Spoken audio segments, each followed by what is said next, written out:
Normalement, 21 ans, c'est l'âge où on est un peu spontané, dynamique, etc. Et moi, j'ai dû apprendre à gérer ma maladie, à réadapter complètement mon mode de vie.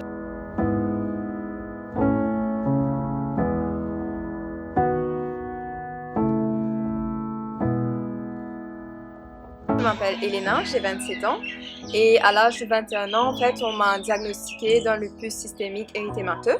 C'est une maladie auto-immune, ce qui veut dire que mon système immunitaire, qui est normalement supposé me protéger contre les infections, les bactéries, etc., se retourne contre mon propre corps et attaque différentes parties de mon corps. Le lupus est une maladie incurable. Il existe un traitement, mais c'est uniquement pour essayer de contrôler les symptômes et c'est un traitement à vie. Le lupus m'a aussi permis de renforcer quelque part un engagement que j'avais par rapport à l'accès à la santé. C'est-à-dire que ce qui m'intéresse, c'est de voir la santé au-delà du plan biomédical, mais de voir qu'est-ce qu'il y a dans nos barrières culturelles ou politiques qui font que certaines personnes ne sont pas à l'aise d'aller vers les structures de santé existantes. Qu'est-ce qui fait que parfois le personnel soignant lui-même peut avoir certaines attitudes presque discriminatoires. Cet engagement, je le vis de plusieurs façons.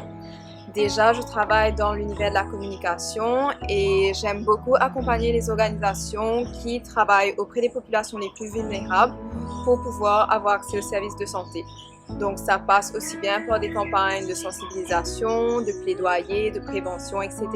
J'ai aussi orienté mes études dans ce sens. Donc j'ai choisi d'abord de faire un diplôme en gestion de VIH/SIDA et je suis actuellement en deuxième année de master pour un master en santé mentale qui combine un peu psychologie et psychiatrie. Le fait de devoir pouvoir maintenir un emploi, de pouvoir faire du bénévolat auprès d'associations et de faire des études quand on a une maladie chronique, ça demande une organisation vraiment super structurée. J'ai toujours été très honnête par rapport à mes employeurs, par rapport aux universités au sujet de ma condition.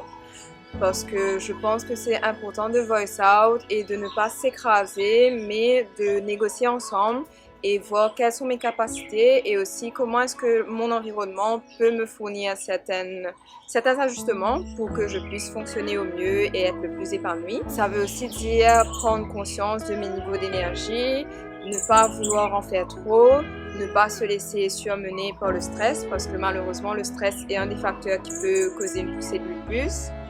Et c'est aussi ne pas se comparer aux autres, ne pas se dire que voilà, ma camarade de classe arrive à étudier beaucoup plus rapidement ou arrive à passer des nuits blanches et moi j'y arrive pas, ou de ne pas se comparer à ses collègues ou quoi que ce soit, mais vraiment être en contact avec soi-même, avec son corps et de vivre selon ses besoins et ses propres capacités.